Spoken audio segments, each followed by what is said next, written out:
Gravado. Ora, então, topologia algébrica. Topologia algébrica. Logo, para este semestre, para variar, eu decidi começar a matar. Logo, esta primeira parte vai ser uma introdução, mas vai ser uma introdução que eu chamaria de violenta, porque essencialmente vamos começar pelo fim. Logo, a ideia é caracterizar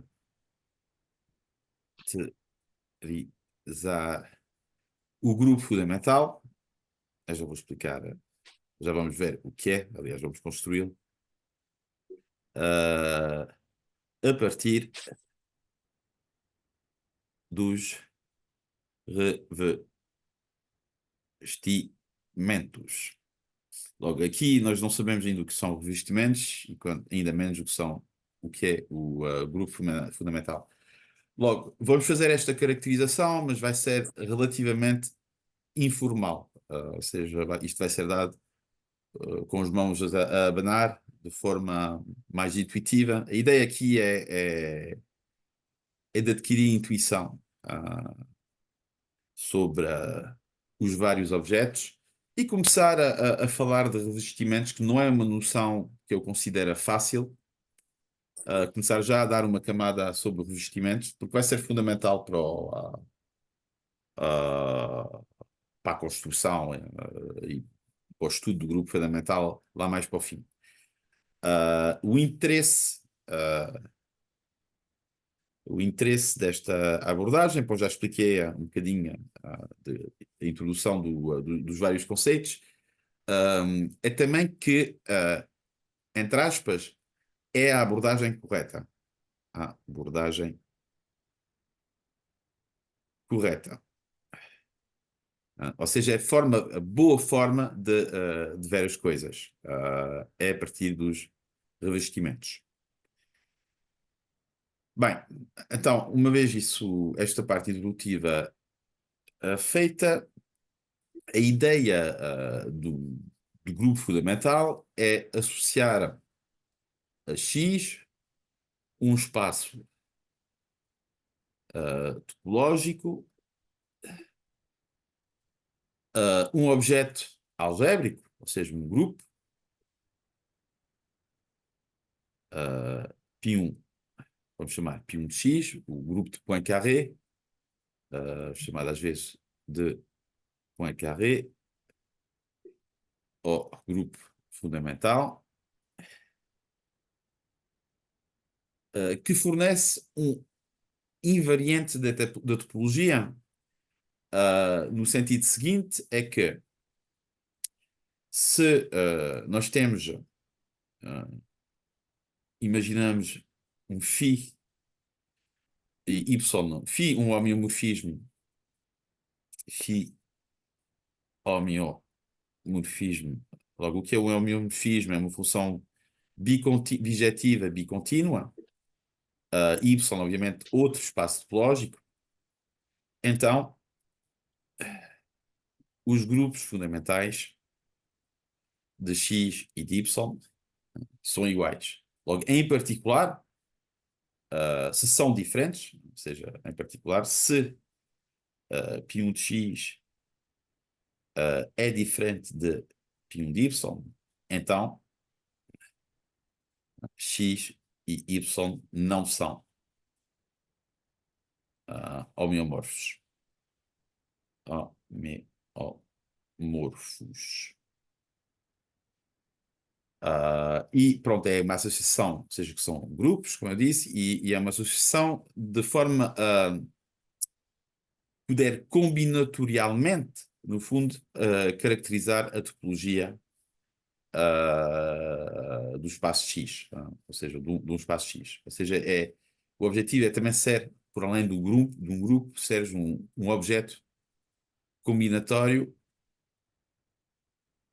no sentido combinatório, no sentido que pode ser calculável.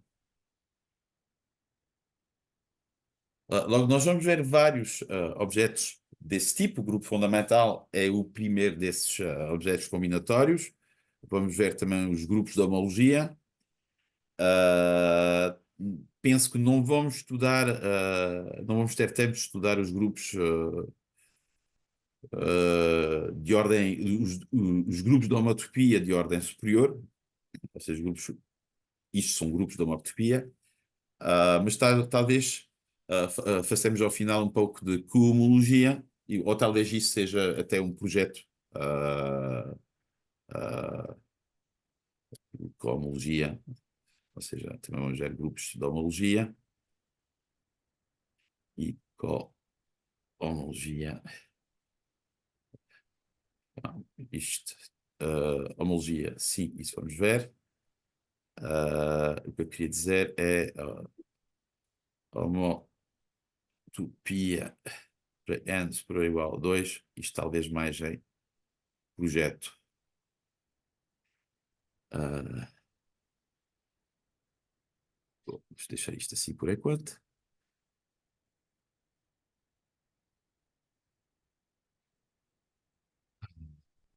Logo, eu estava a dizer aqui acima, eu não sei porque que isto desapareceu.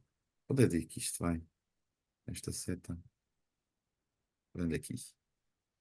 Ah, eu estava aqui a falar de da abordagem correta.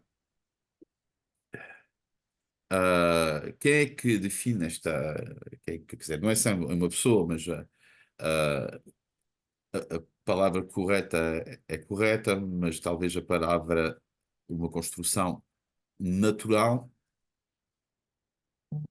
entre aspas, natural, seja a mais precisa. Logo, natural em que sentido? Ah, Natural bom, nas minhas notas o que eu escrevia em termos de naturalidade de Grothendieck, ou seja, Grothendieck nós já vimos já ouvimos falar dele em análise funcional, no semestre passado. O talento dele era de encontrar as formas mais económicas de enunciar conceitos, propriedades e construir teorias. E, em particular, uma das coisas que ele fez é uma versão, uma versão abstrata da homotopia a partir das categorias e também o que ele, quer dizer, nesse contexto, o que ele fez foi também uma construção da teoria de Galois, uma generalização da teoria de Galois, ah, generalização da teoria de Galois, que é um texto, aliás, que eu acho que não é facilmente acessível, chama-se A Grande Caminhada, onde ele reconstrói de forma abstrata, ou seja, a teoria de Galois já trata uh, de extensões de corpo como é que eu poderia caracterizar? É uma boa pergunta. Como é que se caracteriza simplesmente a teoria de Galois? Sim, a teoria de Galois trata de construir um dicionário entre as extensões de um corpo e os subgrupos de isomorfismos, deixando invariante, num certo sentido, essas extensões. Logo, é uma coisa que é abstrata à partida, mas o que o Grothendieck faz aqui é ainda, ou seja, ainda mais abstrato do que isso. Logo, o que é que a teoria de Galois tem a ver com a topologia algébrica? Bom, é um bocado o objetivo desta introdução, vos mostrar isso. Olá, Ruben. Eu acabei de ver a tua mensagem. Mostrar que, de facto, o que nós estamos a fazer é a teoria de Galois, mas para em vez de ser para os isomorfismos de extensões de corpos, vão ser para os isomorfismos de revestimentos. logo aqui, uma palavra sobre Grothendieck. Eu tenho que meter, sempre que posso falar de Grothendieck, eu tenho que falar de Grothendieck. Mas pronto, aqui vamos falar um bocadinho de Poincaré, ah, a quem podemos, em parte, agradecer esse conceito, é por isso que chamamos o grupo fundamental, chamamos o grupo de Poincaré, que diz o seguinte, que tem a ver com o que nós acabamos de dizer. Eu vou escrever o grupo fundamental. Estamos a falar aqui do tal Pi1, é o grupo de automorfismos, da mais geral função multivariada. Bom, grupo fundamental sabemos o que é, automorfismo também sabemos o que é, mas automorfismo do quê? Da mais geral função multivariada. Logo, primeira pergunta, para tentar perceber esta frase, que basicamente eu podia acabar a aula aqui. Poincaré explicou o que é o grupo fundamental. Mas vamos tentar perceber, provavelmente esta semana e a próxima, o que é que ele quer dizer com isso. Temos que perceber o que é uma função multivariada. Logo, para nós, no século XX e no século XXI, as funções são univariáveis. Mas no final do século XIX, estava muito na moda estudar o conceito de função multivariada. Logo, vamos ver uns exemplos de funções multivariadas. Uma das mais simples será esta função f, que vai dos números complexos para os números complexos e que a z associa raiz de z. Logo, isto não é uma função univariada. Porquê? Porque se eu escrever z em notação na sua forma polar, ρ de E de I, vou pôr aqui o argumento geral, mais 2 kπ. E se eu fizer raiz de z, o que eu vejo é que vai-me dar raiz de ρ, esse é um número positivo ou nulo, exponencial de I θ sobre 2 mais kπ. Logo, percebe-se que aqui a raiz de z tem dois valores possíveis. A z é caracterizado, o argumento é conhecido a I 2kπ. Mas aqui nós não temos um múltiplo par de IKπ. Temos um múltiplo qualquer de IKπ. Logo, o que é que acontece? Basta fazer aqui um pequeno desenho. Vamos estar no círculo unitário. Não é isto, é isto. Vamos pegar aqui. Aliás, eu podia pegar um exemplo simples. Vamos pegar um exemplo simples. Vamos olhar 1. E o que é 1? 1 é exponencial de 2i kπ. E se eu faço raiz de 1, isto vai me dar exponencial de i kπ. Se não me enganei, nesta conta simples. E a gente vê que quando o k varia, isto são dois valores. Se o k é par, isto vai dar 1. E se o k é ímpar, isto vai dar menos 1. Menos 1, 1 são a raiz de 1. Outro valor que a gente pode considerar é, por exemplo, i, que é E de i π sobre 2 mais 2kπ. 2kπ. E se eu faço raiz de i, isto vai me dar E de i π sobre 4 mais kπ. Logo, temos aqui o i e temos aqui uma raiz, ou seja, π, e daí I π sobre 4, que é uma primeira raiz e uma segunda raiz, mais kπ, π sobre 4 mais π, vai dar 5π sobre 4, né? É de I 5π sobre 4. Logo, temos aqui funções que, no século, pelo menos no século XIX, eram vistas desta maneira como funções multivariáveis. Logo, já não estamos habituados a isto. Porquê? Porque a análise complexa, por exemplo, a análise real, quando a gente faz a raiz do número real, o, o que define como sendo a raiz é a raiz positiva. Não? Ou seja, a raiz de é 1, porque nós guardamos na análise real a raiz positiva. Na análise complexa, quando a gente toma a raiz do número complexo, a gente especifica o argumento que vamos usar. Se o argumento está entre 0 e 2, ou 0 e 2π, ou se o argumento está entre menos π e π. Logo, há uma determinação do argumento que é usada quando se faz a raiz, que torna uma função multivariada numa função univariada. Perguntas? Ainda estão aí? Sim, sim, estamos, Ok. estamos, nem Ok. estamos. Estão a ver. Bom, eu vou dar outro exemplo que também é do mesmo tipo, mas quanto mais exemplos, melhores.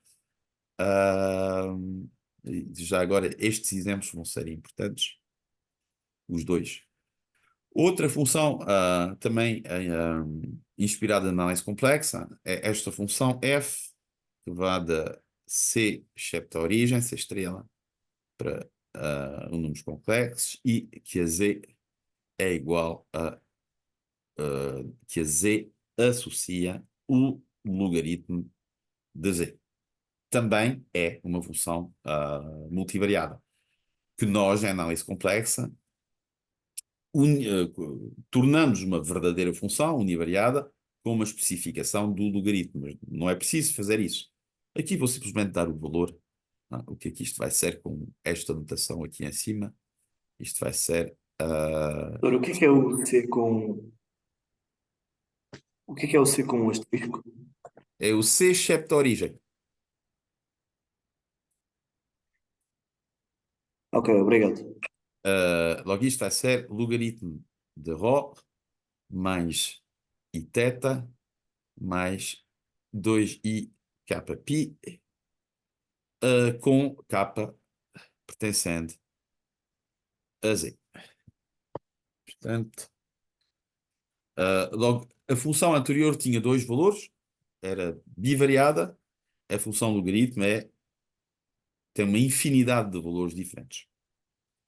E isto é o que a gente chama, em geral, o argumento.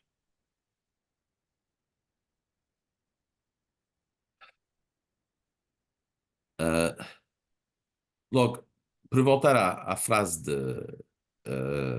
de Poincaré, o que vamos tentar, da forma como vamos tentar definir o grupo fundamental, vai ser, então, um grupo de automorfismo das funções multivariadas as mais geral possíveis, no sentido que nós vamos ver em breve. Logo, esta é a forma, as funções multivariadas é a forma tradicional em que isto era introduzido e motivou a definição, a construção do grupo fundamental, mas a abordagem moderna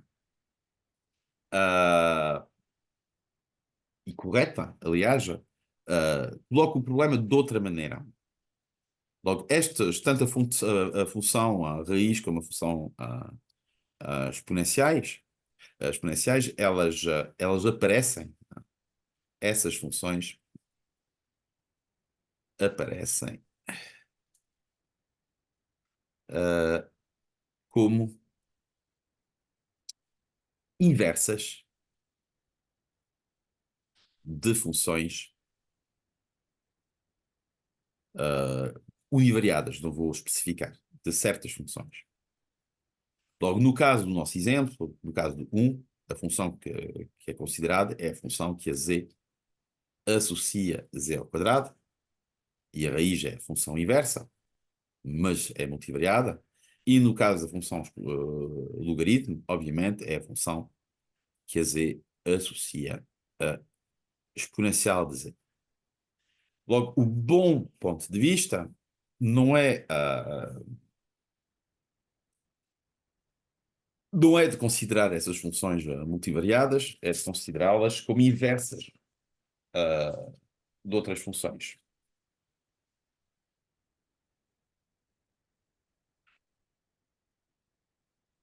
Sim.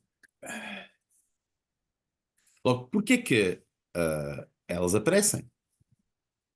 Logo, porquê que temos esta estrutura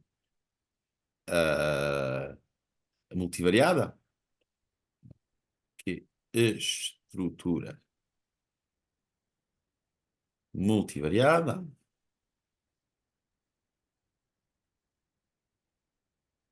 e aqui vão começar a aparecer os grupos de automorfismos.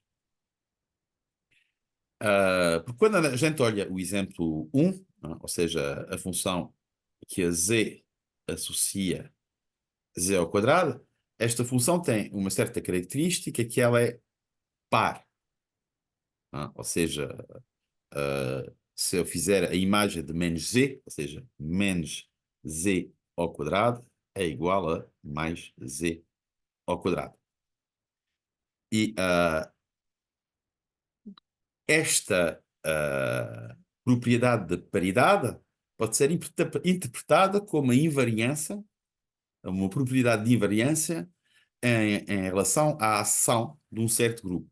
Logo aqui, se nós escrevermos menos 1 como menos 1 elevado a 1, 1 mais 1 é menos 1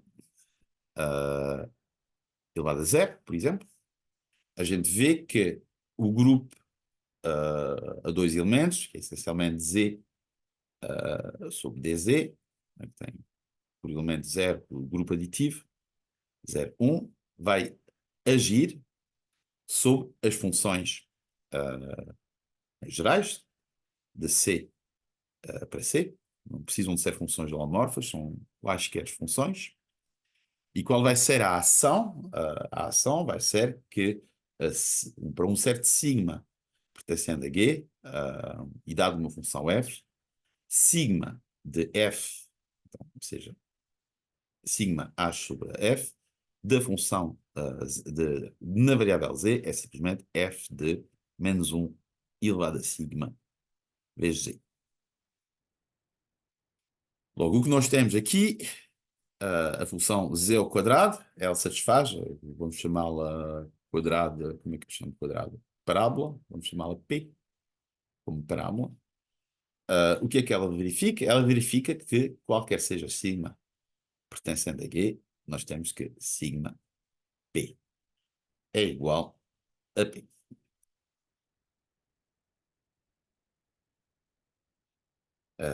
Logo P, ou seja, se eu olhar as funções de C para C, P faz parte dos invariantes por essa ação. Logo aqui, vocês percebem que o que está aqui, uma ação de um grupo para um certo espaço de funções, ou seja, estou a considerar este é um certo conjunto que são das funções de C para C. Se vocês lembrarem-se da álgebra, não sei se vocês veem muitas ações em álgebra. Pergunta? Sabem, já viram esta notação? Um grupo a agir no conjunto? Ação de um grupo. É um conceito que vocês conhecem. Eu não, Quem é que falou? Não, não. é o Henrique. Henrique, não conheces? Tiago, Eu não me lembro de falar de ações. mas Acho tu que o não, tu não professor estás falou a nisso fazer, em tu não fazes semigrupos, teorias dos mas falou muito semigrupos? pouco. O professor falou em Sim. semigrupos, mas falou muito pouco. Ah, Ruben, ações de grupo. Não, professor, nunca ouvi falar. Bem, se nós precisarmos. Por acaso vamos precisar, vamos. Vai ser bonito. Vocês vão gostar. Isto é, como eu disse, aqueles que chegaram um bocadinho mais atrasado, isto é uma introdução informal, mas é para matar. Não é aqui para ser simpático convosco. É para entrar mesmo na primeira aula a matar. Com a contraparte que depois, quando nós acabarmos isto, voltamos a fazer coisas de maneira muito mais humana, e muito mais simpática, mas vão ter que passar esta etapa, esta prova de fogo. Logo, a ação de um grupo sobre um conjunto, um conjunto, é uma coisa que intuitivamente é extremamente simples. Imaginamos, por exemplo, uma figura geométrica regular, um quadrado, por exemplo. O grupo das simetrias ou das isometrias vai agir sobre as arestas, os vértices do quadrado. E vocês imaginam, podemos fazer simetrias em relação às diagonais, simetrias em relação às mediatrizes das faces do quadrado. Aqui podia fazer um desenho, podia ser simpático fazer um desenho. E nós podemos imaginar aqui uma simetria pelo meio, aqui outra simetria, são reflexões. Aqui temos outra simetria em relação a esta diagonal. Ou seja, são simetrias que, no fundo, induzem permutações. Ou seja, aqui eu chamar 2, 3, numerar aqui. Estas simetrias vão induzir permutações. Vamos chamar essas simetrias um S assim. Vão induzir permutações, ou seja, dos vértices. Ou seja, se vocês pensarem um bocadinho, isto vai definir um homomorfismo desse grupo das simetrias. Também não falei da identidade, isto é mesmo um grupo, são bijeções, nas permutações de um conjunto a 4 elementos, que são os vértices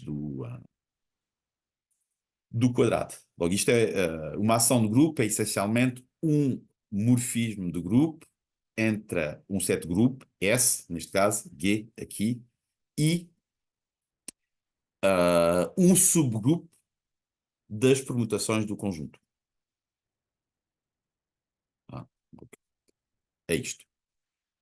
Logo, o que é que esta coisa significa em relação a esta apresentação breve? Significa que nós temos um morfismo de grupo entre G e as bijeções,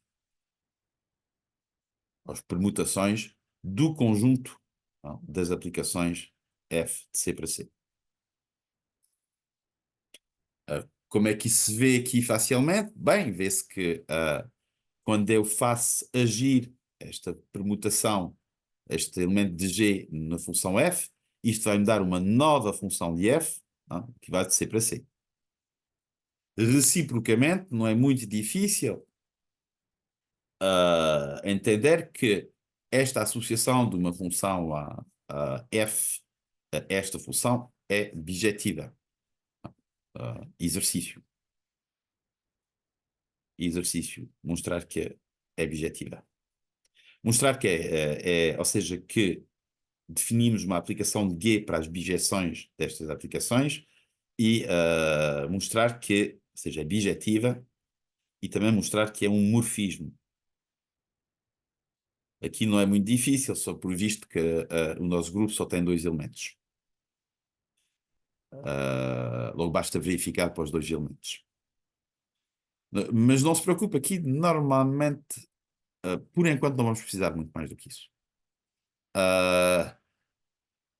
Ou seja, já está a evidenciar-se, pelo menos, aquilo que o Poincaré dizia acima, que nós estamos a olhar, o grupo fundamental é um grupo de automorfismo da mais geral função multivariada. Logo, aqui nós não temos mais geral função multivariada, temos uma função que é associada a uma função multivariada e vemos como para essa função podemos definir um grupo de automorfismo, que são simplesmente aqui as biseções entre essas aplicações, através de uma ação. A imagem desta ação é um subgrupo deste conjunto aqui. Aos poucos isso vai se tornar um bocadinho mais claro. Vamos ver também outros exemplos, porque nós aqui o que nós vimos é o caso então de um grupo finito, que era Z sobre 2G, aliás, um grupo finito e abeliano.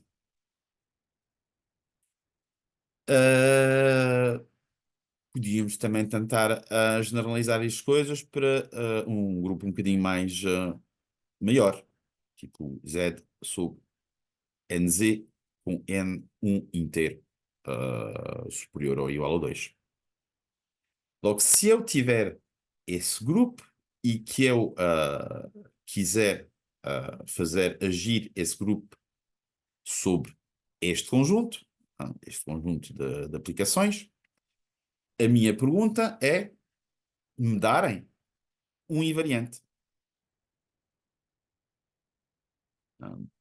Isto parece que eu estou a falar chinês, mas reparem, quando eu estava a considerar este grupo, qual é o invariante que eu obtive? Foi esta função. É um invariante. Não sabemos se é o mais geral, mas é um invariante. Para este grupo, qual é a função que eu vou considerar? Que vai ser invariante por este tipo de ação.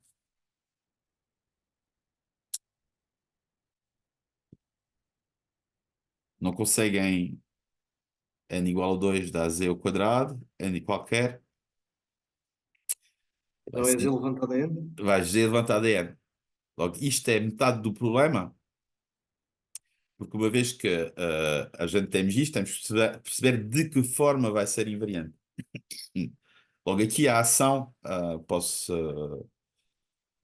defini-la desta maneira. Vamos considerar eta n uma raiz primitiva da unidade, ou seja, eta raiz primitiva n ésima da unidade. Não é muito difícil perceber isto, porque neste caso é 0, 1, mas também é menos 1, 1. E temos aqui as raízes primitivas de x ao quadrado, z ao quadrado igual a 1, que só tem duas raízes primitivas. E a ação vai ser simplesmente, se nós considerarmos o grupo, aqui ele está escrito na sua forma multiplicativa, aditiva, mas podemos também escrevê-lo na sua forma multiplicativa, e vamos olhar eta capa para capa variar de capa igual a 0. Se eu me engano sempre, capa igual a 0, n menos 1, e isto vai agir da seguinte forma. Isto vai agir da seguinte forma. Como é que eu posso fazer agir isto de forma simples? Não, desculpa. Não, não. Podia fazer assim, mas é mais complicado. Então, vamos continuar a olhar isto desta maneira, z sobre nz. Mas a nossa ação vai ser definida da maneira seguinte. Se eu pego um sigma aqui, então sigma de uma função f vai ser a função que associa z a f de eta sigma z. Logo, nós no exemplo anterior, nós tínhamos menos 1 elevado a sigma era 0 a 1. Aqui temos que olhar uma raiz primitiva enésima da unidade, e a ação vai ser definida desta maneira. E é fácil verificar que para f de z igual a z elevado a n, se eu faço f de eta elevado a sigma de Z.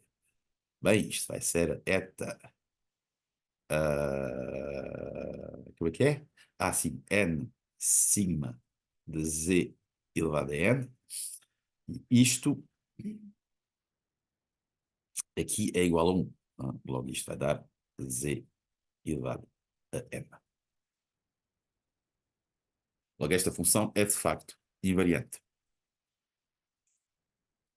Aqui é simples. Vimos o caso de um grupo de ordem 2, vimos o caso de um grupo abeliano de ordem n, e agora tinha uma pergunta, e se nós olharmos um grupo infinito, Z,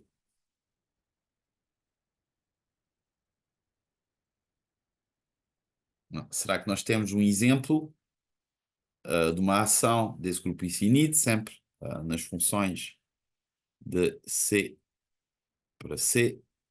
Será que nós temos um exemplo deste tipo de ação e, sobretudo, uma função que seja pertinente para aquilo que estamos a fazer e que seja invariante por essa ação? Logo aqui, se vocês olharem os exemplos anteriores, não há muita variedade nos exemplos anteriores, ou seja, não é que não há muita variedade, não há muito. Há só um exemplo que ainda não tratamos, que é o exemplo f de z é igual a E de z. E, bem, nós sabemos que esta função é 2i π periódica. Isso quer dizer que f de z é igual a f de z mais 2i k π, qualquer seja k pertencente a z. Logo a ação é evidente. Se eu pego aqui num k, ou seja, o que eu vou pegar não é neste conjunto, é neste conjunto. Ambos são isomorfos. 2πi z também é um grupo abeliano aditivo, quer dizer, é um grupo abeliano infinito. Como é abeliano, utilizamos a notação da adição. E como é que ele age? Bem, ele age sigma de f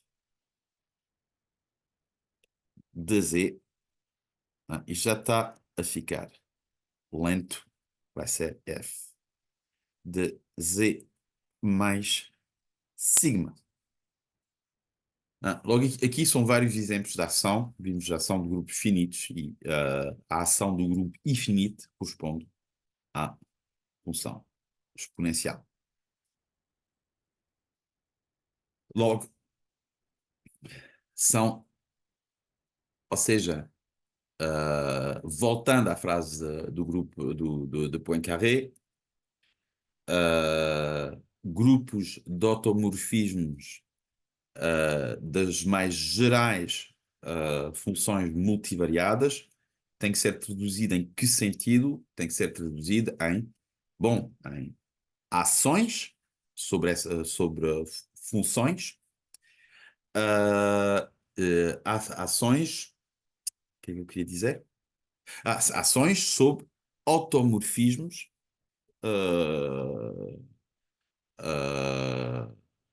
ou seja, um subgrupo constituído de automorfismos do grupo das funções de C para C.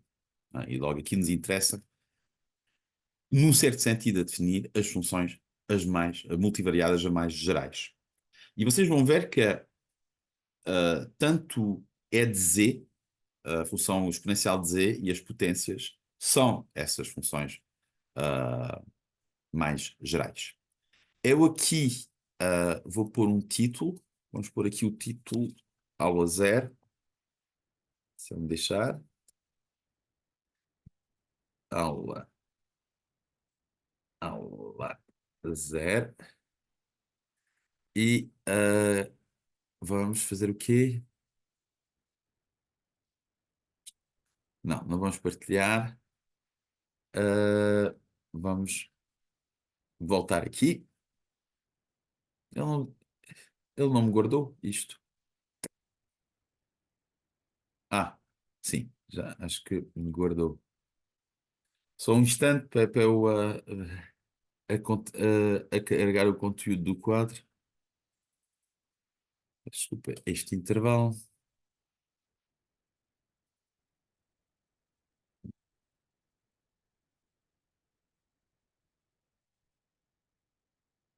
Deixa aqui interromper um bocadinho. Deixa eu ver se isto O agora. professor já mandou o texto que nós que vamos seguir. O? O texto. Podes repetir?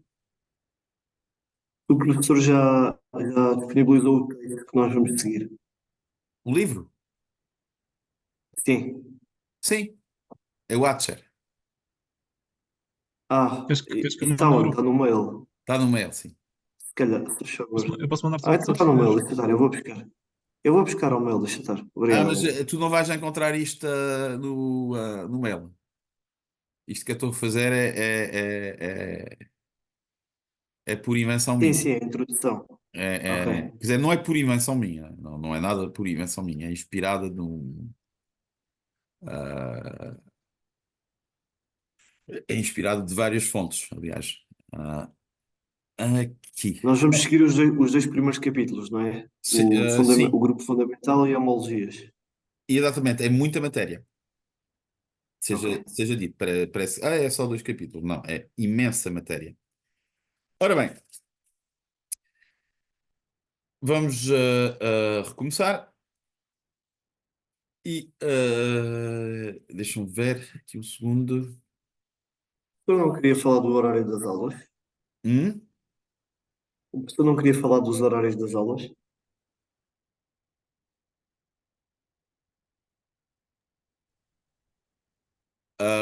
Sim, se quiserem fazer aqui um pequeno intervalo, vamos. Não vou. Falamos depois, ao final da aula. Eu acabo tipo 10 minutos antes, das 16, ou um quarto de hora antes, um bocadinho mais cedo, É que e. eu combinei encontrar-me com a professora Lídia a uma certa hora, então dava-me Hum? jeito de falar já porque eu combinei encontrar-me com a professora Lídia a uma certa hora, então dava-me jeito de falar já que para depois eu via a gravação da aula da parte em que eu tivesse que sair. Aham.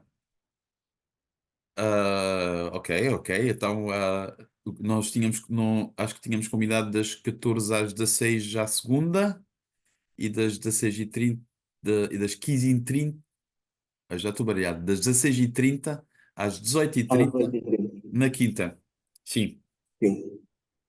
Pronto, o que eu ia dizer era, se as aulas forem online, e se der mais jeito ao pessoal, eu não me importo que a aula de segunda-feira seja 3 horas, porque eu vou sempre perder uma hora, mas depois posso recuperar sobre a gravação da aula.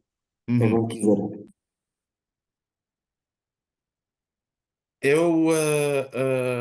Para mim é diferente, relativamente indiferente. Vocês digam, ah, o que é que acham. Sim, eu por mim sem problemas também. Ah, Eu costumo preferir ter mais à segunda-feira do que ter à quinta. Tiago, prefere já à segunda-feira? Sim. Henrique, desculpa. Tudo impecável por mim. Pronto. Ok. Então temos 3 horas online à segunda e à quinta-feira temos O- como? Temos presencial ou online? Online, online. Ok. Online, se Mas de vez quiserem em tirar. quando podemos. Eu acho que ali, online, a tirar dúvidas da aula de 3 horas, parece-me uma boa ideia. E de vez em quando podemos ter presencial, só porque pode dar mais jeito para outro tipo de dúvidas ou uma coisa do género. Sim, mas nesse caso combinamos até na segunda, podemos fazer a aula presencial na segunda. Ok. Uh, Ah, na segunda não me dava jeito porque lá está. Se for online eu posso então ver a gravação. na quinta à tarde também, Ok. à mesma hora. Ok? Certíssimo. Bom, então vamos continuar. estes exemplos. Ainda estou a gravar. Ainda estou a gravar. Logo, os exemplos que nós vimos até agora, a função z ao quadrado, z elevado a n, exponencial, são exemplos, casos particulares de um conceito muito mais geral, que é o conceito de revestimento. Logo, o que é um revestimento? É uma aplicação, ou seja, vamos considerar X, e aliás isto denota-se assim, B, P. Logo, X e B são espaços, no caso geral, topológicos. No caso que nos preocupa, são espaços topológicos, entre aspas, bonitos. Bonitos significa que são variedades sem infinitas. Se não sabem o que são variedades sem infinitas, são superfícies muito regulares. Ou seja, esferas, em particular esferas, donuts, torros, espaços projetivos que nós vamos definir na primeira aula do semestre, verdade? Na primeira verdadeira aula do semestre. Isto é uma aula também, mas onde as coisas vão ser definidas de forma mais simples, mais suave. Logo, variedade de bonitas, e o que se entende por bonitas, muitas vezes entende-se várias propriedades técnicas, em particular são sempre conexas por arcos, que aqui vou sempre usar a abreviação conexos por arcos. Muitas vezes vão ser localmente conexas por arcos, ou até no termo semi-localmente conexas por arcos. Acho que o termo é esse. Que são coisas que depois nós vamos definir, mas por enquanto não se preocupam com estas coisas. Essencialmente, B é um disco, imaginamos, e X é uma coisa também bonita, que é outro disco. P é uma aplicação contínua. P é contínua.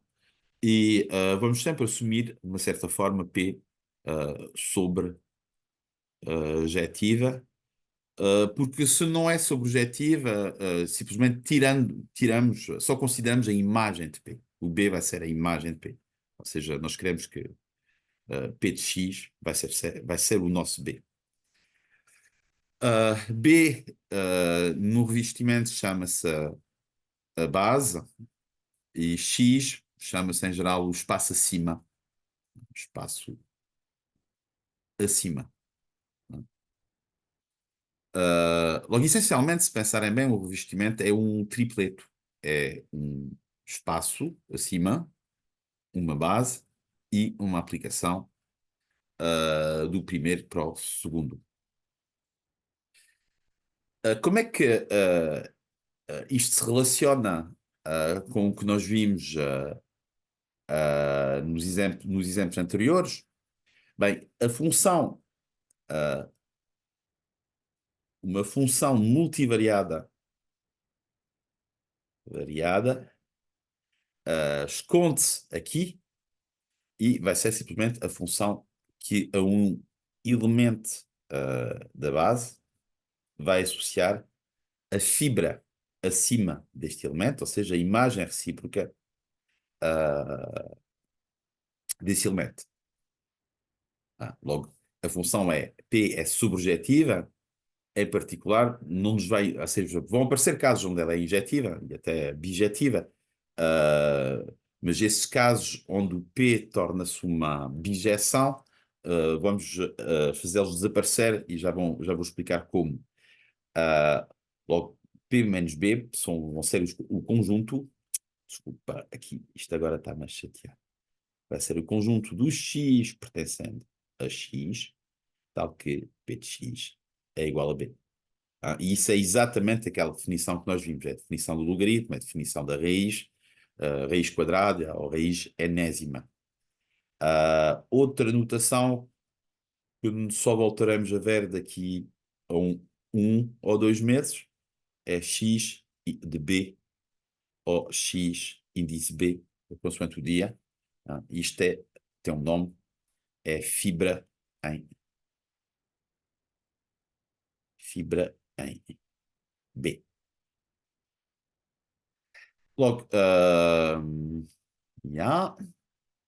Isto isto é definição do revestimento. Vamos por aqui uma definição. Revestimento. E qual é as propriedades que tem que satisfazer esta aplicação?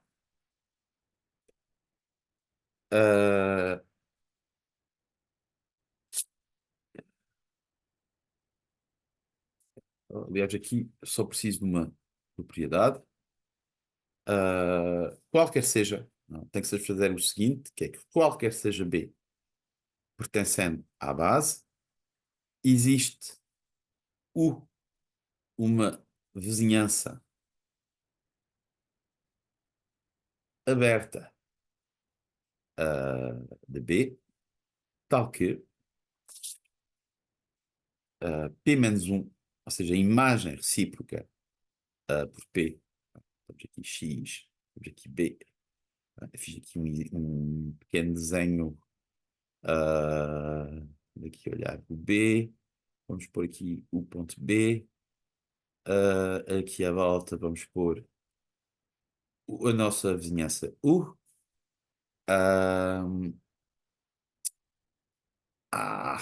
Isto não é. Vou fazer o desenho mais bonito depois. Eu já faço um desenho mais bonito com espaço. Isto é igual a uma reunião disjunta I, I de VI. Logo, este símbolo quer dizer a reunião disjunta. Espero que vocês sabem o que é uma reunião disjunta. Estes VIs são abertos de X. Em particular, esses VIs, por além de considerarmos aqui a reunião disjunta, eles são disjuntos, ou seja, I diferente de J são abertos disjuntos. Não é isto que eu quero dizer. A interseção de VI com VJ é vazia. E nós queremos que a restrição de P, lembramos que temos, aqui vamos começar a fazer o desenho, de B, temos aqui P, a restrição de P, qualquer um desses VIs, a parte de VI vai para U, essas restrições são homeomorfismos. Morfismos. Acho que não esqueci de nada. Logo, qual é a representação que vocês têm de ter desta coisa, que é bastante abstrata? Pelo menos é natural que vocês estejam um bocadinho perdidos. Logo, temos aqui o B e temos aqui, vamos utilizar outra cor, vamos utilizar amarelo. Temos aqui a nossa vizinhança U. E o que nós estamos a dizer em cima é que a imagem recíproca, se eu olhar aqui, vou olhar aqui o X, a imagem recíproca deste aberto, é um aberto, P é contínuo, mas é um aberto que escreve-se como uma reunião disjunta de, imaginamos, vários pequenos, vamos por aqui XI, e aqui vamos por VI. Aqui simplesmente a XI está na fibra de B, ou seja, XI pertence a P-1 de B, e aqui imaginamos temos outra aqui, elas são disjuntas, um XJ, VJ, etc. Aqui outra, chamamos VK. Logo há vários. O U tem vários para imagens e cada uma destas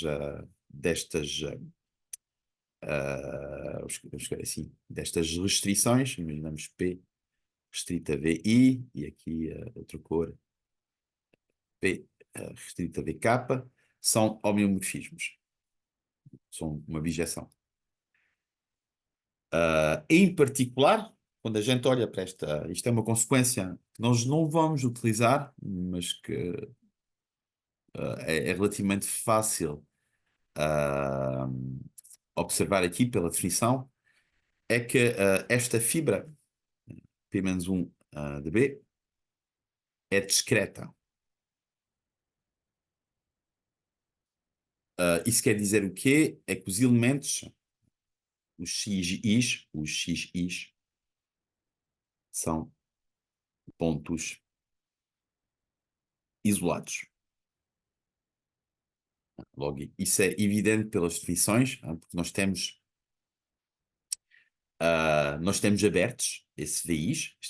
Os VIs são vizinhanças do XI, do ponto base, entre aspas, e esses VIs são disjuntos.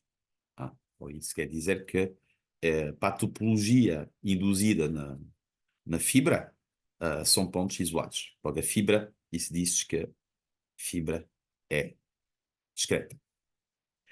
Outra forma de representar isso, que é muitas vezes usada, e aqui talvez ou guardam esta imagem ou guardem as duas, quer dizer, é esta. Vou representar essencialmente a mesma coisa. Temos aqui o B, aqui o nosso amigo U, aqui a nossa base B, e podemos visualizar os VIs como um empilhamento de pessoas que gostam de chamar isto de pratos acima. Aqui a BK, pode haver muitos destes pratos com um ponto base aqui que eu chamo XG, etc.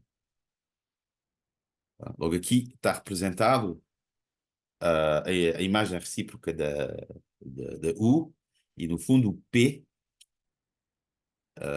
de X ele age como uma projeção, ou seja, o VK projeta-se de forma homeomórfica sobre o U, e a reunião dos VKs projeta-se sobre o U. Perguntas? Não? Logo, é isso que está a acontecer nos exemplos que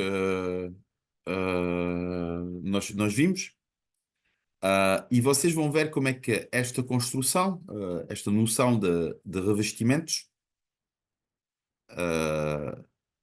vai nos dar quase gratuitamente, ou seja, é quase gratuitamente,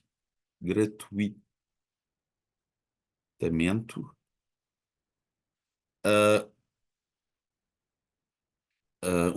um objeto algébrico. Ou seja, isto dá um objeto algébrico que não vai ser um grupo, mas vai ser uma estrutura algébrica, uma estrutura ordenada. Logo, é a partir dessa estrutura ordenada que nós vamos ser capazes, naturalmente, de construir, de fazer aparecer um grupo.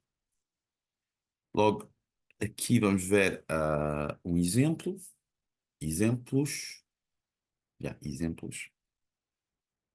Que são sempre os mesmos exemplos. Vamos já agora. Sobre os quais vamos voltar. Logo, o primeiro exemplo que nós pusemos a olhar é S1, em subentendido S1 em C, acima de S1, e de que forma? No fundo, fazendo Z associa Z elevado a N. Logo, isto é um revestimento.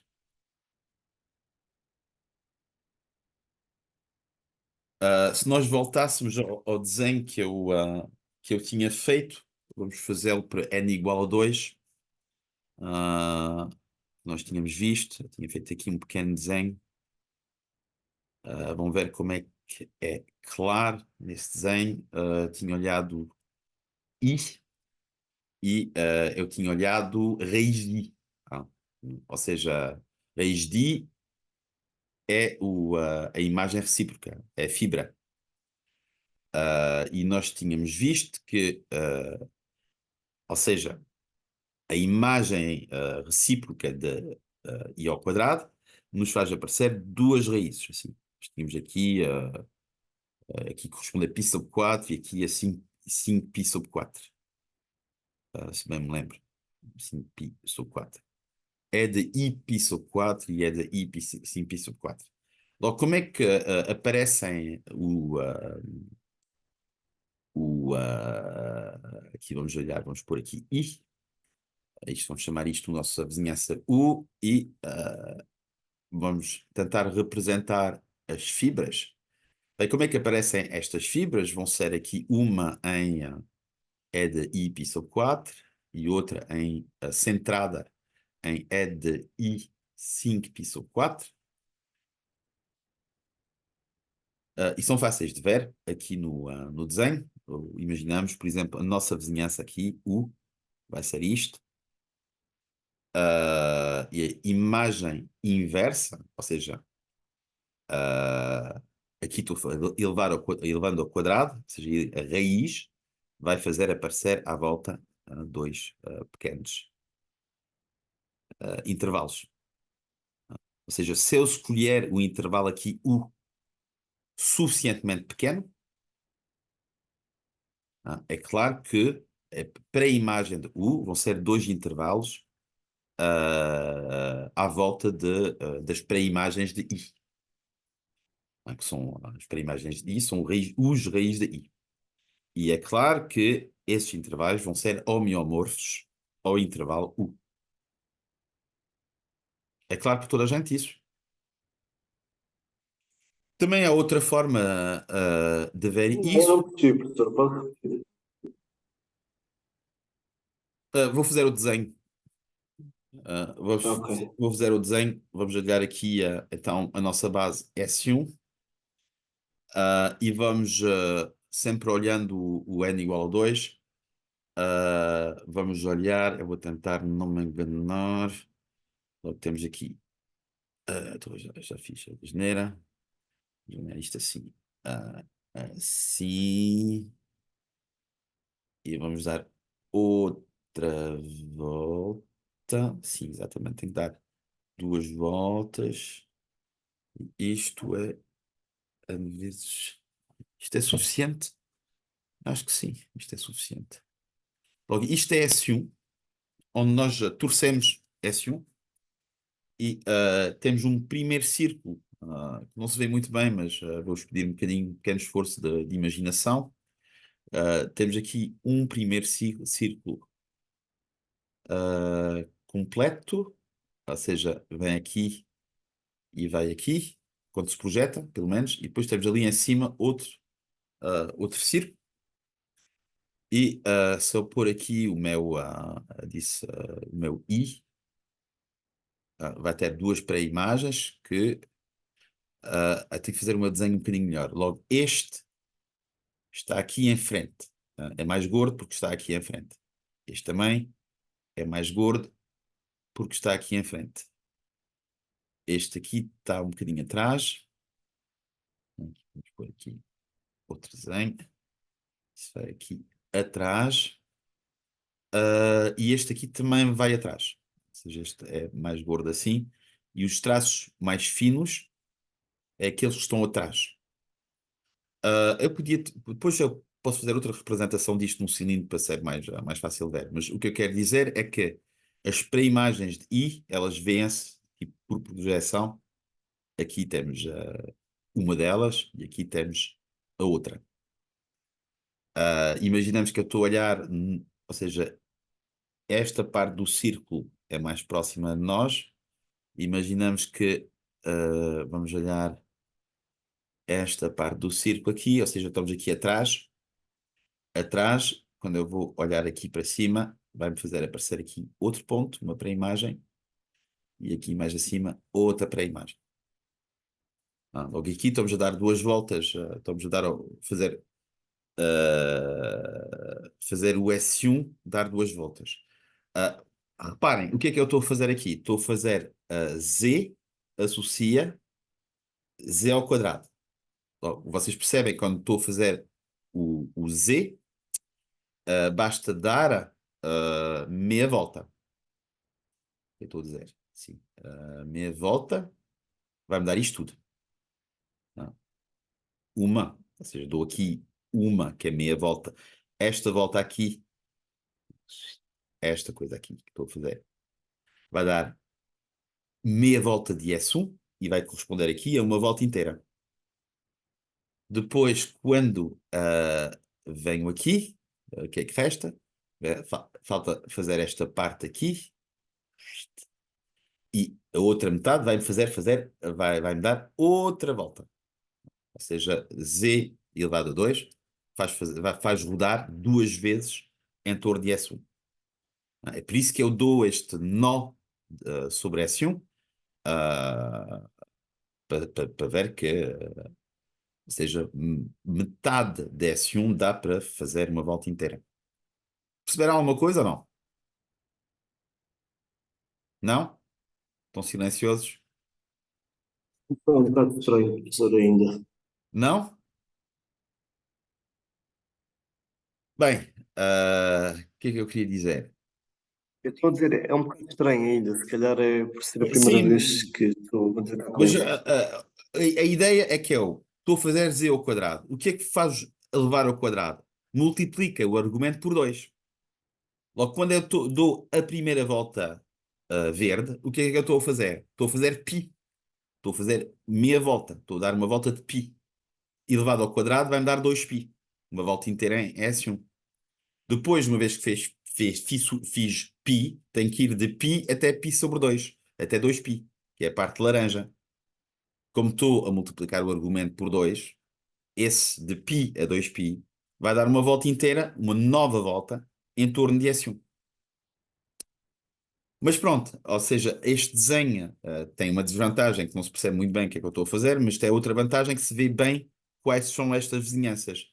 Aqui, se eu pegar numa pequena vizinhança em torno de I, eu sou capaz de desenhar as vizinhanças correspondentes em torno das duas pré-imagens. Não?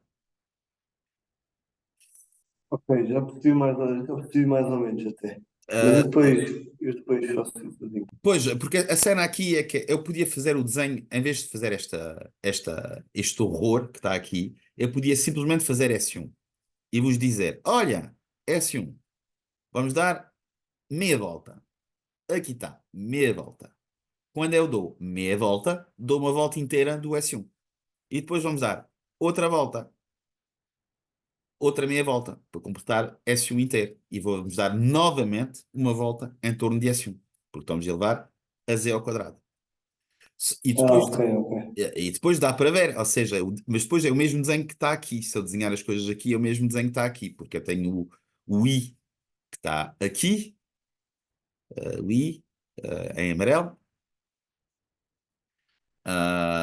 Quer dizer, não tenho o I em amarelo, mas o I no meu desenho, se aqui for 0, vai ser então o π sobre 4, que vai estar aqui, depois o 5π sobre 4, vai estar aqui.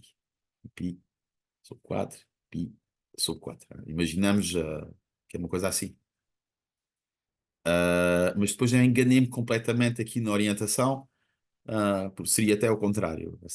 O I devia estar aqui, não devia estar para nós, devia estar do outro lado. Enfim, é bom ver a coisa desta forma. Pronto. Logo, isto é um primeiro revestimento, ou seja, elevar o Z a uma potência n. Nós vimos o caso da potência n igual a 2.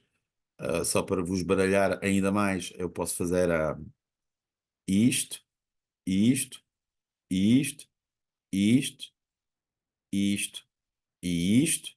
E aqui ponho n vezes. E aqui ponho o nosso S1. Logo, aqui tenho S1 e aqui tenho S1. E aqui tenho o meu P. O meu P, que é Z associa Z elevado a N. Vocês, a ideia é vocês perceberem que se eu dou aqui uma volta, isto vai dar uma volta, ou seja, uma n-esa, uma 1 sobre n volta. Aqui vou dar uma volta inteira. Ou seja, é um revestimento porque o S1 é coberto por n, entre aspas, S1s. N voltas S1s. E aqui também é Então, se eu possível. tivesse, por exemplo, se eu tivesse Z levantado a 4 e se eu desse uma volta em S1, já estava a dar uma volta no outro espaço, que é o espaço na base, certo? Ou seja, se estás Não. com Z elevado a quarto, basta fazer um quarto de volta. Se eu desse um quarto de volta, estava a dar uma volta inteira na base, se fosse a base fosse Exatamente. assim. Mas é fácil ver, porque Ok. estás a elevas a 4. Elevar a 4 multiplica o argumento por 4. Exato. Logo fazes 2π sobre 4 e vais ver que ou seja, um quarto de rotação, 2π sobre 4 é um quarto de rotação, vai-te dar uma volta inteira. Ora bem, e depois temos isto. Isto é para z elevado a n e depois temos a exponencial. Logo, a exponencial também queremos acima de S1. E o que é que vai ser a exponencial em cima de S1? Vai ser uma coisa parecida com isto, mas vai ser uma coisa infinita. Ou seja, tuc, tuc, tuc, tuc, tuc, e depois tá, tá, tá, tá, e depois aqui ao infinito. Logo, essencialmente, o que é que a gente enrola em cima de S1 é R. Pelo menos por homeomorfismo, porque aqui o XP que eu estou a considerar não será a aplicação que vai de Z para exponencial de Z, é a aplicação que vai de T para exponencial 2π i t. Mas que também, ou seja, esta é a topologia algébrica, ou pelo menos quando se fala de revestimentos, a exponencial que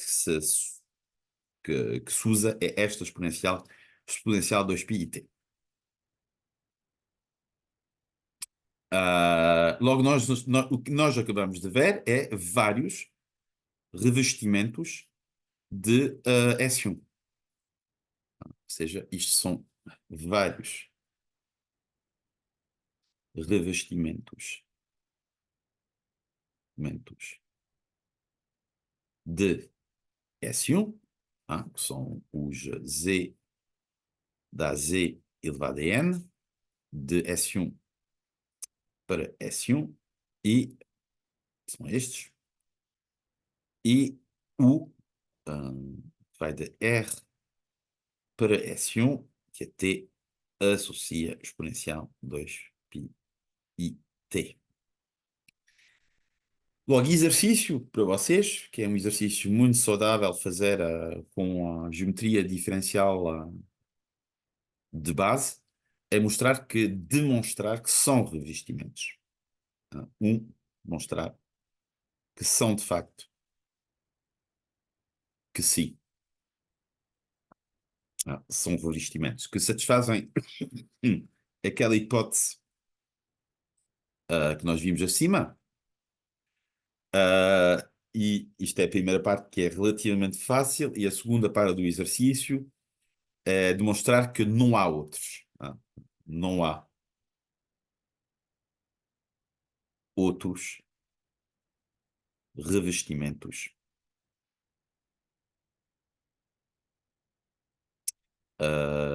de S1. Logo, outros em que sentido? Outros no sentido módulo, ou seja, módulo isomorfismo.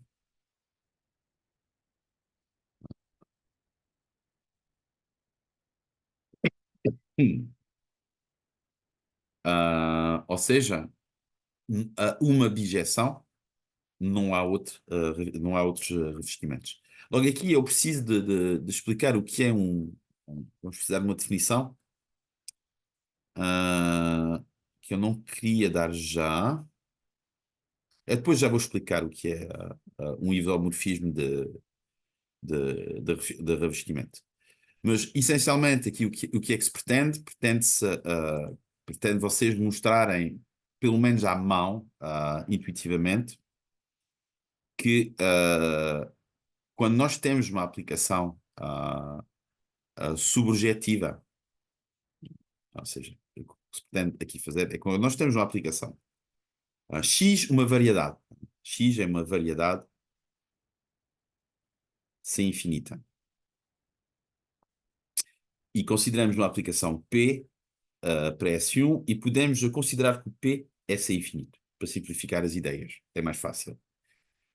Mostrar que as únicas aplicações com este tipo de regularidade implica que X vai ser isomorfo ou S1 ou R, e que o que vai ser a ação de S1 ou R sobre S1 vai ser ou elevar à potência n ou fazer a tal exponencial.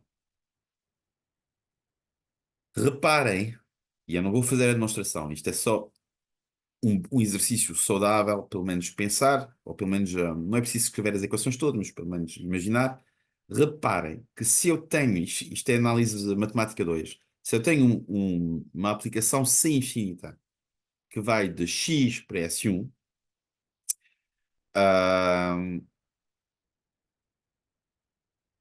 o que é que eu queria dizer? Que é subjetiva. O que é que vai ser a pré-imagem? O que é a pré-imagem P-1 de S1? Sabendo que estamos numa variedade sem infinita.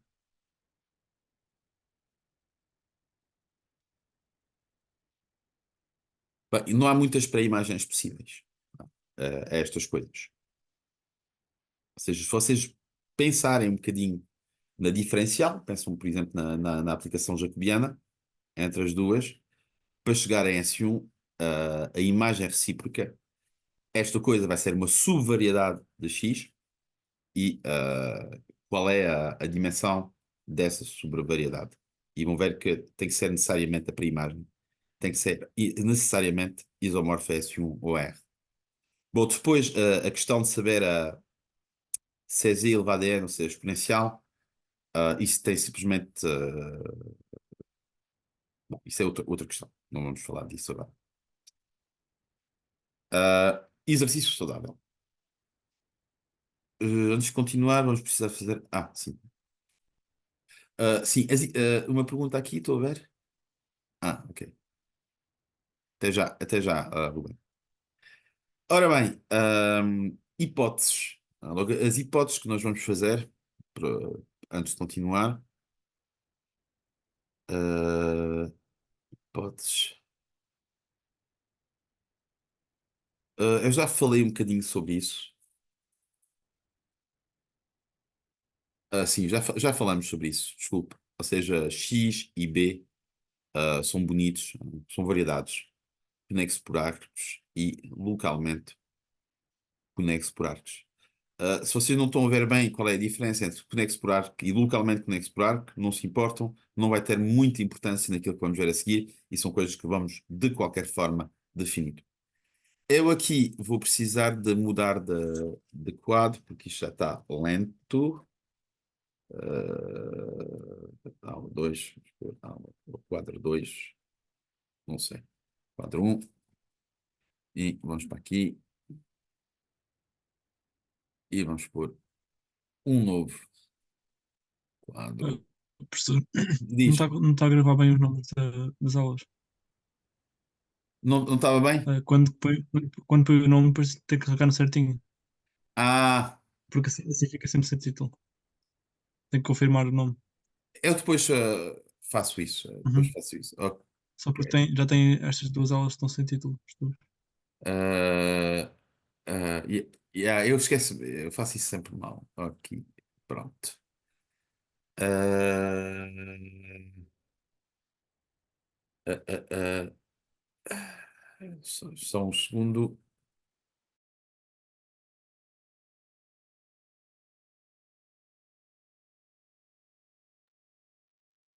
Ok.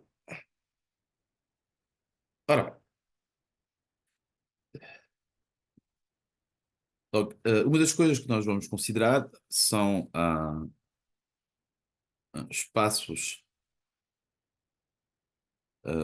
topológicos que são chamados pontuados. Pontuados. Logo, são coisas muito simples, são simplesmente pares, onde X é um espaço topológico e X0 é um ponto desse espaço. Logo, pontuado quer dizer que nós fazemos uma escolha de um ponto de referência nesse espaço.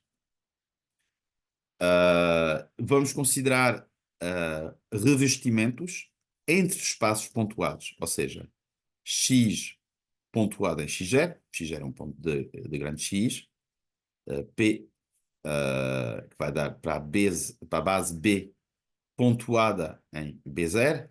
E o que é que este revestimento, esta notação de revestimento significa? Significa simplesmente que, por além de P ser uma aplicação de X para B, nós vamos supor que P de X0 é igual a B. Ou seja, este ponto de X0 tem que ser um ponto da fibra de B0. Logo, com isto, eu posso definir a noção de morfismo de revestimento. Logo, isto é um revestimento pontuado, se quiserem. Revestimento, não vou escrever. O que é que vai ser um morfismo de revestimento, que eu vou passar a escrever rev. Vai ser simplesmente uma coisa que faz, ou seja, vamos considerar aqui x0, um revestimento de B, B0, e vamos considerar y0, outro revestimento, ou seja, aqui podemos considerar P, e aqui podemos considerar Q.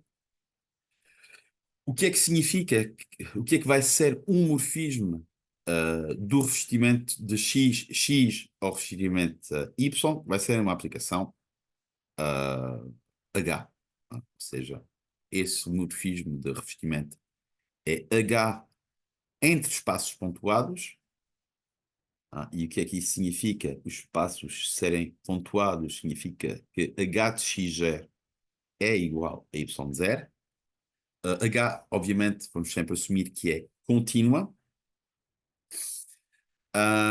tal que este diagrama comuta, ou seja, Q após H é igual a P. Logo, o morfismo de revestimento vai ser um diagrama desta forma, uma seta H, que faz comutar este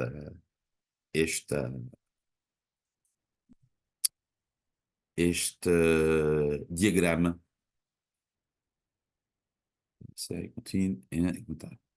Bom, o que vai ser então um isomorfismo de revestimento é fácil perceber. Isomorfismo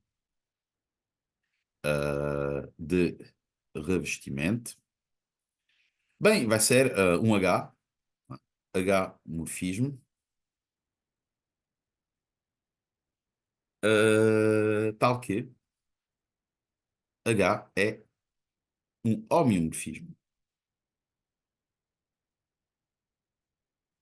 Porque a gente percebe que se o H é um morfismo de revestimento e é um homeomorfismo, vamos ter uma seta inversa, que é H-1, que também vai ser um morfismo de revestimento, porque vamos ter H-1,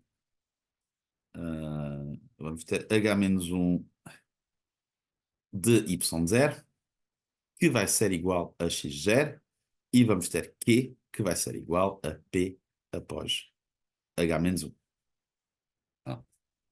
Logo, um isomorfismo de revestimento é simplesmente um morfismo que é um homeomorfismo.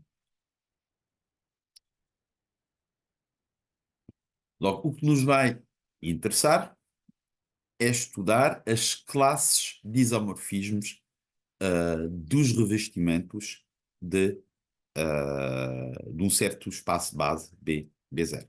Tá? Então, vamos estudar.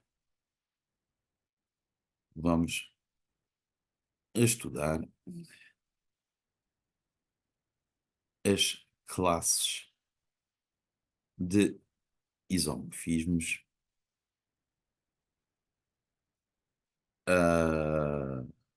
dos revestimentos de B0.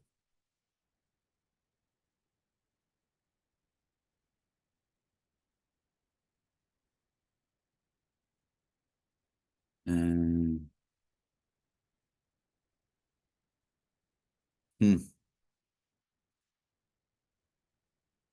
Um outro exercício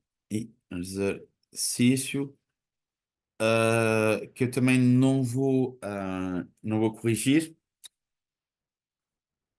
e no fundo que pode-vos servir, é um bom exercício de trabalho para casa para voltarem, ou pelo menos para começar a estudar a noção da ação de grupo. Logo, consideramos um espaço topológico bonito, variedade, temos um grupo G em agir num X, ou seja, X espaço topológico bonito. G, por enquanto, é só um grupo.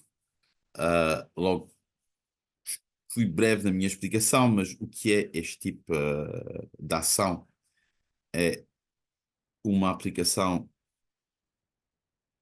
de G para X. Isso nós já vimos, é uma notação simplesmente diferente. Se eu olho sigma X, vou associar um certo sigma ponto X. É em geral assim que a gente escreve a ação. E isso pode também ser visto como uma aplicação que vai de G para as bijeções, ou as permutações, vamos chamar bijeções de X. Logo, simplesmente que é um sigma associa à aplicação que a X associa sigma de X. Então, se eu chamar esta ação φ, aqui esta coisa é φ de sigma X. Às vezes esta seta como é que a gente escreve isto? Depende das notações, não vou dar notações particulares, mas o que é importante perceber é que para ter uma ação, esta coisa é um morfismo. Esta coisa aqui é um morfismo de grupo.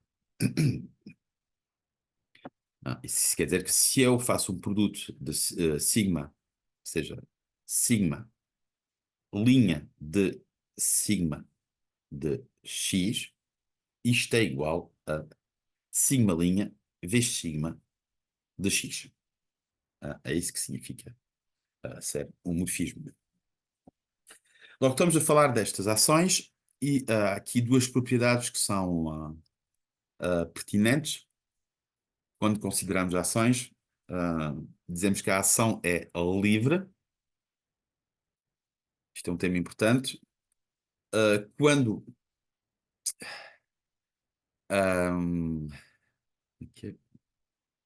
sim. Quando se existe um X, se existe X pertencendo a X, tal que X seja invariante por G, implica que G é igual à identidade. Logo, o que é que isto está a dizer? Isto está a dizer que G, ou seja, a ação, não tem pontos fixos. Pontos fixos. Logo, todos os pontos, quando eu aplico aqui escrevi G, em cima escrevi X, bom, quando eu aplico um sigma sobre X, ou seja, sigma de X, é sempre diferente de X. Tá? Qualquer seja X, qualquer seja sigma, diferente da identidade. Tá? Identidade de G. E também chamamos uma ação que é própria. própria se qualquer seja K incluída em X, K compacto, o conjunto, o cardinal, se quisermos, dos sigma pertencente a G, tal que sigma K, interseção K, é diferente de vazio, é finito.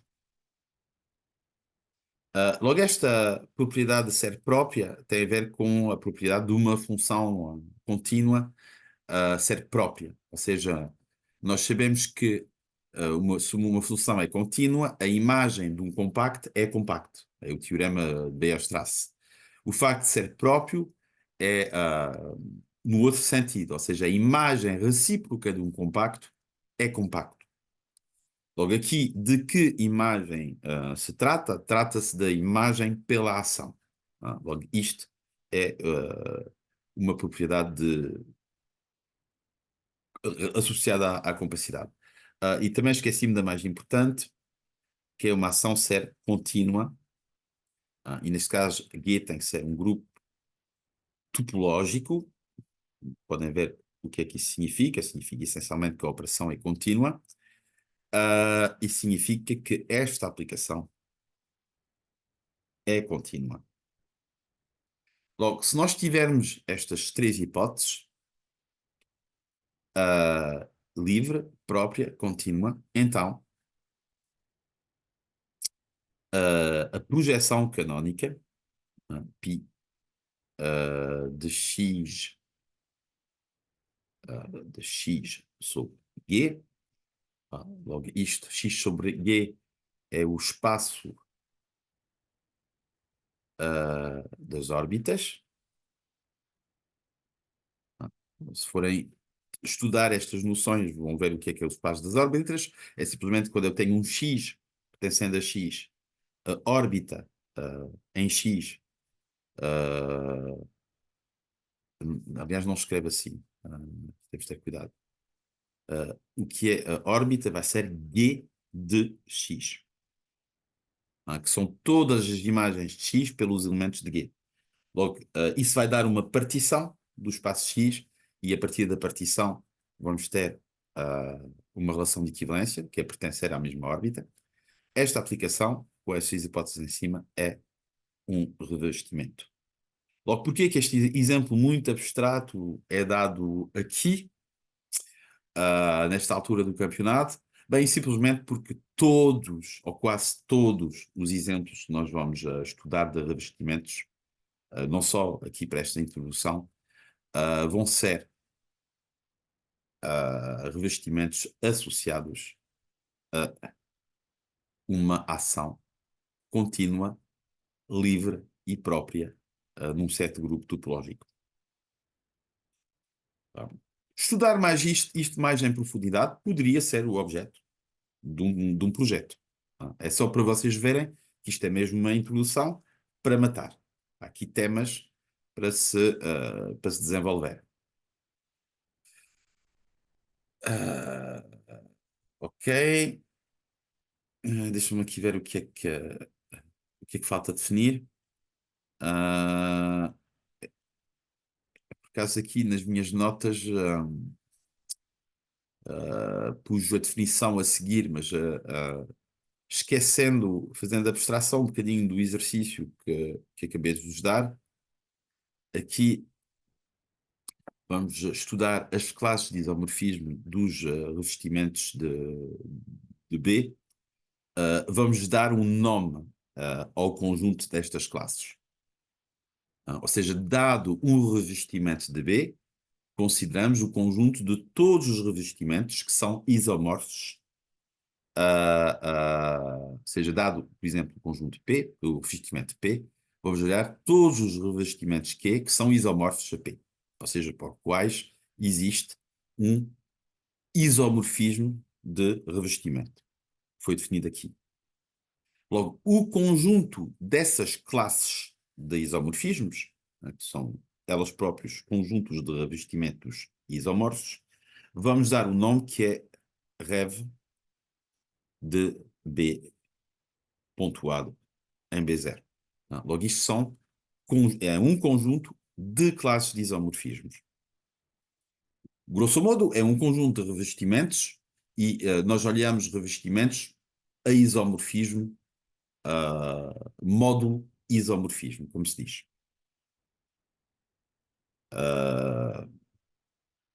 É saudável começar a ouvir estas coisas desta forma. Enquanto não estão a gostar muito, é normal.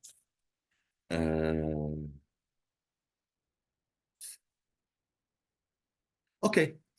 E estamos quase a concluir. Que é só esta coisa que nós acabamos de dizer, esta coisa que nós acabamos de definir, a noção de revestimento. Revestimento de B0, não? Ou seja, uma coisa assim.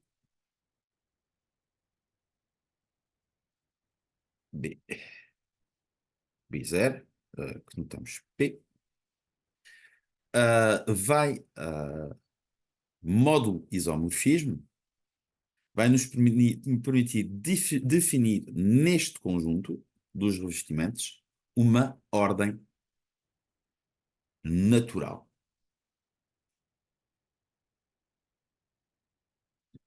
Logo, isto é muito engraçado. Como é que é definida essa ordem natural? Logo, vai ser uma ordem natural entre as classes de isomorfismos, mas pronto, esquecem as classes de isomorfismo, vamos dizer uma ordem natural entre dois revestimentos. Seja também claro que a ordem natural não vai ser uma ordem total. Isto vai ser, vão ver, vai ser uma ordem parcial.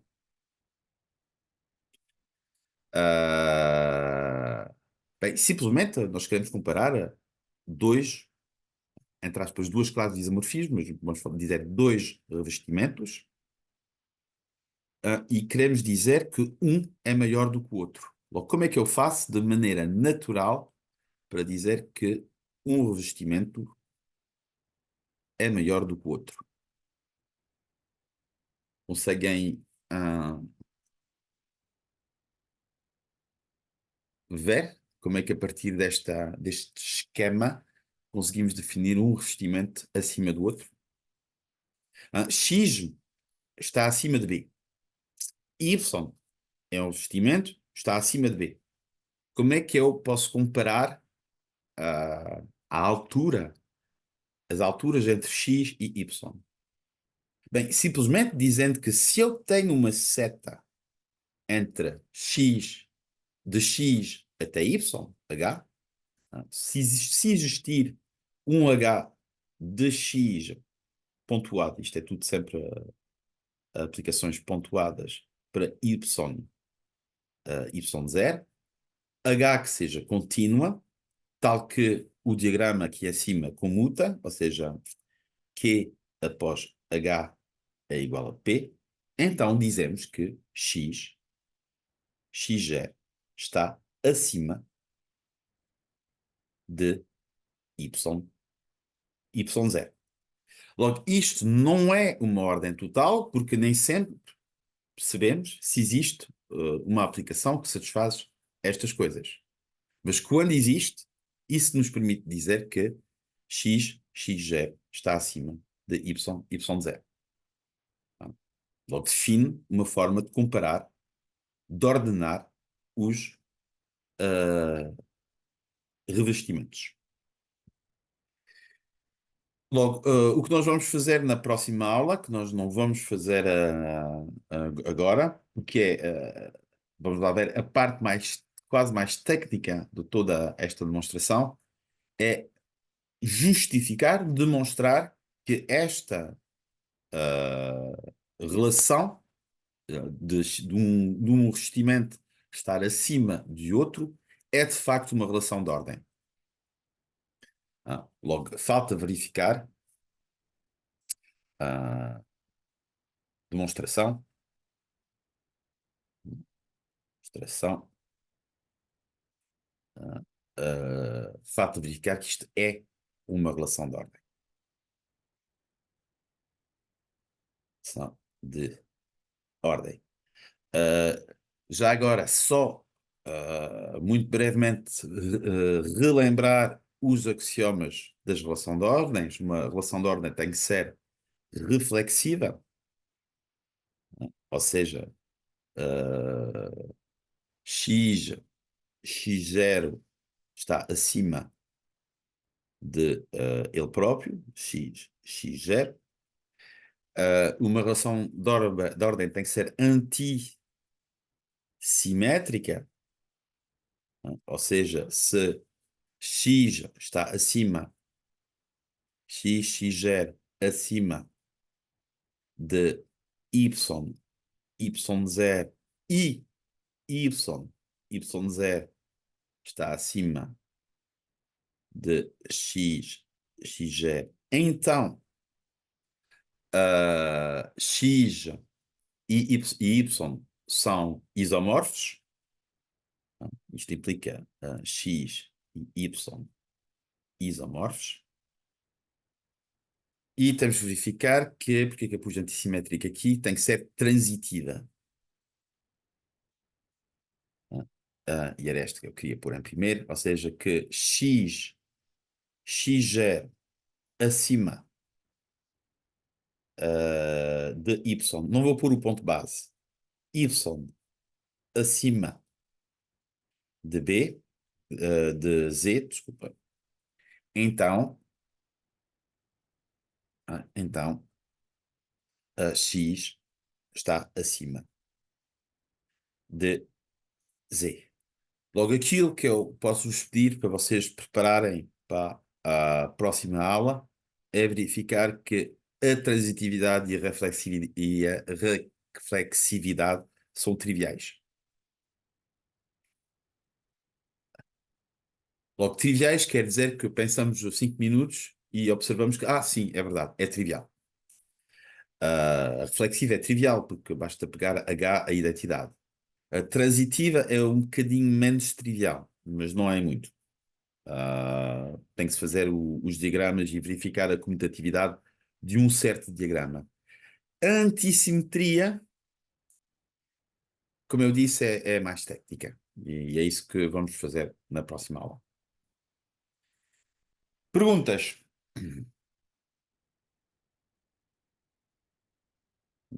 Não? Não. Os cérebros Não. dos meus queridos alunos fritaram? Sim. Só um bocadinho.